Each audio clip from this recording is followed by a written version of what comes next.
ప్రకృతి వైపరీత్యం నిర్లక్ష్యమే సార్.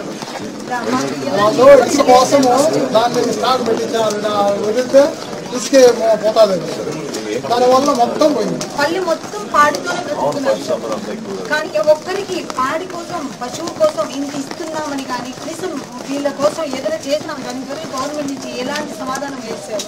కనీసం ఇక్కడ ఉన్న కనీస అవసరాన్ని కూడా తీర్చే సిచ్యువేషన్ లేదు సార్. ఆడపాప బాత్రూమ్ పోవాలంటే కూడా కష్టమే సార్. ఇంకా సెప్టిక్ ప్రాబ్లమ్స్ కూడా చాలా ఉన్నాయి సార్. అలాంటి వాటిని కూడా పట్టించుకోవడం లేదు. కనీసం ఆ రోజు 3 days సార్ పోయాక అందరూ పై ఉన్నాను సార్, అక్కడ కట్టలు కట్టుకోండి.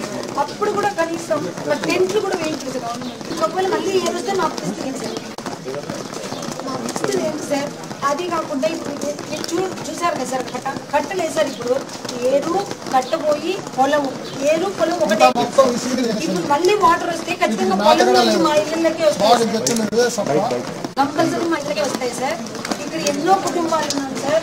ఈ కుటుంబాల గురించి అసలు ఎవరికి పట్టలేదు సార్. ఇప్పుడు ప్రాణాలు ఇంపార్టెంట్ కదా, బ్రతికుంటేనే కదా సార్. ఇరిగేషన్ తర్వాత వసతులన్నీ ఏవైతే చెడిపోయాయో అవన్నీ ఫస్ట్ మాకు నిర్మించాలి సార్. సెకండ్ది మేము వ్యవసాయం పాడితోనే బ్రతుకుతున్నాం సార్. ప్రతి ఇంటికి పాడి కోసం అమౌంటే కదా సార్, పాడి పశువులు ఇచ్చినా కూడా తీసుకుంటారు సార్. మళ్ళీ వాళ్ళు కష్టపడగలరు సార్. అలాగే పంటల కోసం ఆ భూముల్లో ఉన్న ఇసుక మ్యాట్ని అంతా క్లీనింగ్ చేసి మాకు పంట చేయాలి సార్. చాలా టైం పడుతుంది సార్. అవును సార్, అసలు అలాంటి ఇన్ఫర్మేషన్ ఏం లేదు సార్. ప్రభుత్వం మాకు ₹1 ఇస్తామని కూడా లేదు సార్. మాకు ₹1 దీనికోసం మీకు ఇంత ఖర్చు పెడుతున్నామని కూడా ఇంతమాత్రం ఏ ఇన్ఫర్మేషన్ లేదు సార్.